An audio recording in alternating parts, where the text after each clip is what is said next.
देखो होता क्या है ना, आपने बहुत ज्यादा पढ़ रखा है तो आपको लगता है कि यार सभी आएगा, सब नहीं आएगा ना। टिंडे सा सवाल था, आपने 2 लाइनें पढ़ी और आप चले गए। अरे भाई, अगर तुम यहां से लेकर यहां तक सवाल पढ़ लेते ना तो इन चारों ऑप्शन में से तुमको चमकता हुआ आंसर दिख जाता। तो क्या करना है, जो भी पढ़ा है उसको स्ट्रॉन्ग करना है, क्योंकि वो दिन बहुत गंदा लगता है जब आप कोई अच्छा टॉपिक था, आपको पसंद था और वो सवाल गलत हो जाता है ना, वो जीवन भर दिल में वो टीस बनी रहती है। तो ये ध्यान रखिएगा, A+B को अगर आपने पकड़ लिया तो सिलेक्शन आपका हो जाएगा। अगर आपने C कैटेगरी वाले सवाल पकड़ लिए, थोड़ा थोड़ा समय आपने अगर खराब कर दिया तो आपकी लाख अच्छी तैयारी क्यों ना हो, आप सिलेक्शन से वंचित रह जाएंगे। बेस्ट ऑफ लक है सभी लोगों को, बहुत जोरदार तरीके से पेपर दें, मजा आ जाए एकदम एकदम मस्त। 3-4 दिन रिवीजन कर लें अच्छे से, मजा आ जाएगा।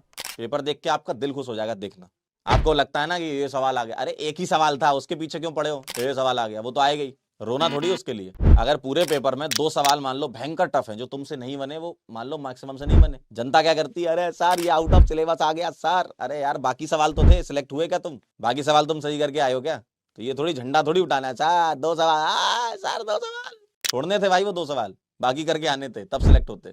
पेपर अटेम्प्ट करने का बता देता हूं, देखो वही सवाल करें जो आते हों, जिसके बारे में नहीं सुना वो करनी नहीं है, ठीक है। जो सवाल आप पढ़ के गए हो, जो चैप्टर आप पढ़ के गए हो, आपको वही सवाल करना है, ठीक है। बहुत ज्यादा टेंशन नहीं लेनी कि पेपर टफ आएगा सिंपल आएगा। टफ होगा सबके लिए, सिंपल होगा सबके लिए। एक सिंपल सी स्ट्रेटजी ये है कि हाँ, किसी सवाल में फंसना नहीं है। अगर कोई सवाल आपसे फर्स्ट टाइम में नहीं बन रहा तो आप उसको बिल्कुल छोड़ दें, वापस दोबारा से बनाएं। मैं क्लासीफाई कर देता हूं, 3 कैटेगरी है। कैसे पहचाने कि सवाल आपसे बने नहीं बने? ए कैटेगरी वो है जो देखकर हो जाते हैं, ये सवाल ऐसे होते ही है ना। जैसे अब आज हमने कुछ सवाल किए, जैसे 4 पेप्टाइड दिए, बताओ पेप्टाइड लिंकेज कितनी है? 3। तो देख के जो हो जाते हैं वो आपके आएंगे ए कैटेगरी में, और ऐसा होगा ही होगा। काफी सवाल देख के हो जाएंगे, जैसे आईओसी के ओसी के सवाल देख के हो जाते हैं। बी वो कैटेगरी है सॉल्व करके होंगे, ठीक है। बी वो वाली कैटेगरी है जो सॉल्व करके होंगे पेपर। और सी वो कैटेगरी है, सर हवा नहीं लग रही, तो ये वो वाले हैं जिनमें हवा ही नहीं लग रही, आपको क्या होना है? तो सी कैटेगरी को तो बिल्कुल आप अलग कर देना। और A+B is equal to selection होता है, ये ध्यान रखिएगा।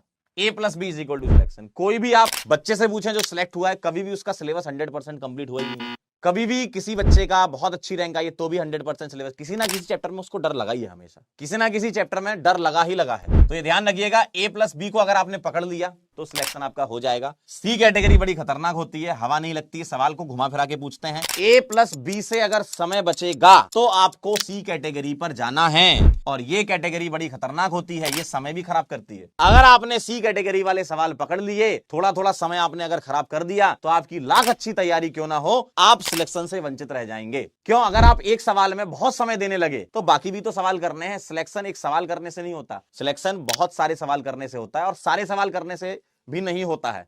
क्यों? सारे सवाल करने जाओगे जल्दीबाजी में गलत कर दोगे, ठीक है। तो आपको अभी सिर्फ ये टारगेट होना चाहिए आपका कि A+B is equal to selection, ठीक है। दुनिया का हर एक एग्जाम जो ऑब्जेक्टिव पैटर्न का होता है वो गेमेबल होता है, ध्यान रखना। दुनिया का कोई भी पेपर जो ऑब्जेक्टिव होता है वो गेमेबल होता है। आप उस पेपर से खेल सकते हो। कैसे? जैसे आपने आज देखा था, मैंने कुछ सवाल ऐसे करे कि मैंने कुछ लाइनें पढ़ी और ऑप्शन की तरफ गया। मैंने सपोज एक लाइन पढ़ी थी कि HI के साथ वो आइसोहेक्सेन देता है, मैंने ऑप्शन देखे तो मुझे ब्रांच ए वाले में दिख रही थी, डी में नहीं दिख रही थी, तो मैंने ए आंसर लगा दिया सीधे। मतलब आपको लिखने का समय भी बचेगा उससे, आपको लिखने का समय बचेगा। यानी कि आपको एक चीज तो ये ध्यान रखनी पड़ेगी, क्वेश्चन देखो, और ऐसा हर एक चैप्टर में नहीं होगा, जिनमें हो सकता है उसमें करो ना। क्वेश्चन देखो, ऑप्शन देखो, ये जरूर आपको लगाना है। क्वेश्चन पढ़ा आपने थोड़ा सा, ऑप्शन की तरफ नजर चली गई। कई सवाल आपके ऐसे हो जाएंगे, ठीक है, कई सवाल ऐसे हो जाएंगे, ऑप्शन देखा, क्वेश्चन देखा, ऑप्शन देखा, आंसर आ गया। मान लो कोई रिएक्शन ऐसी आ गई, एल्कोहलिक KOH पूछा है और ऑप्शन में कोई अल्कोहल ही दे दिया, जबकि अल्कीन बनती है डिहाइड्रोहेलोजिनेशन से, तो आप एक ऑप्शन काट सकते हो ना। आपको हमेशा, और ऐसा केमिस्ट्री में ज्यादातर होता है, क्वेश्चन देखो, ऑप्शन देखो, यहां से प्रोबेबिलिटी आपकी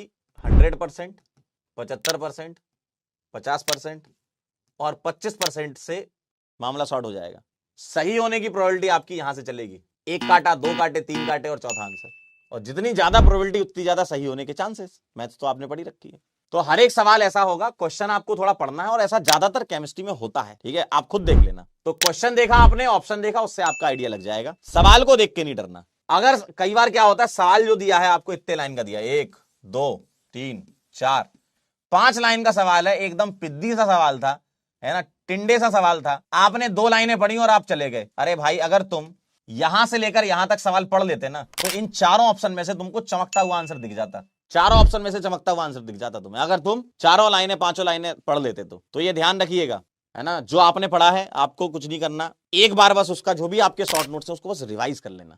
अब वो समय आ गया है कि अब ज्यादा सवालों पर नहीं जाना कि भाई मुझे 500 सवाल करने, 1000 सवाल करने अगले 2 दिन में, नहीं। अब सवाल करने का समय उतना ज्यादा नहीं है, ठीक है। कोई टॉपिक आपका वीक रह गया तो उसमें करना चाहते हो तो कर सकते हो, लेकिन सवालों के पीछे मत भागो कि मुझे अब इतने सवाल करने, नहीं। आपको क्या करना है, जो भी पढ़ा है उसको स्ट्रॉन्ग करना है, क्योंकि वो दिन बहुत गंदा लगता है जब आप कोई अच्छा टॉपिक था, आपको पसंद था और वो सवाल गलत हो जाता है ना, वो जीवन भर दिल में वो टीस बनी रहती है कि यार एक बार पेपर दिया था, वो मुझे इतना अच्छा आता था वो टॉपिक, उसी का ही सवाल गलत हो गया। तो जो भी चीजें आपकी पीछे की रिवीजन छूटी हुई हैं, बस रिवाइज करो, सिर्फ रिवीजन करो, क्लास के नोट्स पढ़ो, ठीक है, सिर्फ रिवीजन करो, ठीक है, सिर्फ रिवीजन करना पीछे का, और कुछ नहीं करना। तुम बहुत ज्यादा सवाल लगाने के पीछे मत भागो, क्योंकि सवाल लगाने का जब समय था तब जिसने लगाए होंगे तो अच्छा हो गया होगा। अब क्या कर लोगे 3-4 दिन में कि 200-2000 सवाल लगा लेंगे हम, नहीं। अब आपका सिर्फ और सिर्फ टेंशन में ही आओगे, दिमाग खराब होगा आपका, और भगवान ना करे कि अब इतना ज्यादा पढ़ना चालू कर दो 15-15, 20-20 घंटे कि तुम बीमारी हो गए, ठीक है, ऐसा नहीं होना चाहिए। तो थोड़ा बॉडी का भी ध्यान रखना है, ऐसा नहीं कि आखिरी के 3 दिन बचे हैं फिर सो लेंगे, सोना जरूरी है, सोएंगे।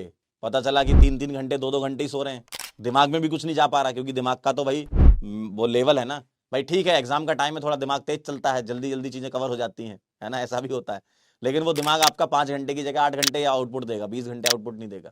तो सोना भी जरूरी है, और पेपर जब देने जाएं तो सोकर जाएं भाई, पता चला पेपर में ही नींद आ रही, झोंके लगे जा रहे हैं तुम्हें, सवाल सामने इंतजार कर रहा है, आओ मालिक आंसर यही है, तब भी तुम झोंके ले रहे हो। तो ये समय ऐसा है, थोड़ा सा मौसम भी अजीब सा चल रहा है, तो तबीयत भी सही रखें अपन, क्योंकि कई बच्चे ऐसे होते हैं, इतने सालों से पढ़ाते हुए आ रहे हैं, हर साल कोई ना कोई बच्चा ऐसा बोल ही देता, सर पेपर वाले दिन तबीयत सही नहीं थी, या 2 दिन पहले तबीयत खराब होगी। क्योंकि ये जो समय, ये जो एग्जाम है ना, ये सारी चीजें टेस्ट कर रहा है ना, आपका मेंटल लेवल क्या चल रहा है, ठीक है, मेंटल लेवल डिपेंड करता है, बॉडी फिटनेस कैसी है आपकी, पेपर देने जा रहे हो तो अच्छा फील कर रहे हो कि नहीं, तो ये ध्यान रखिएगा। अब सारा समय खत्म हो गया है, अब आपको रिवीजन करना है, ठीक है, आपको रिवाइज करना है। और रिवाइज क्या करना है, आपको सबसे पहले वो टॉपिक रिवाइज करने हैं, एक्स, वाई और जेड। अब सुनना जरा ध्यान से, एक्स वो वाले चैप्टर हैं जो आपको अच्छे आते हैं, जो अच्छे हैं, मतलब जिनका सवाल गलत नहीं होता, इनको क्विक रिवीजन कर लो एक्स वालों का। वाई वाले थोड़ी दिक्कत है, दिमाग से निकल जाते हैं, ठीक है, थोड़ी दिक्कत वालों को लिख लिख के प्रैक्टिस करेंगे, लिख लिख कर जो भी टॉपिक आपके वीक है उसको लिख लिख कर प्रैक्टिस कर लो जितने दिन बचे। जेड वाले नहीं पढ़ने, कभी नहीं पढ़े,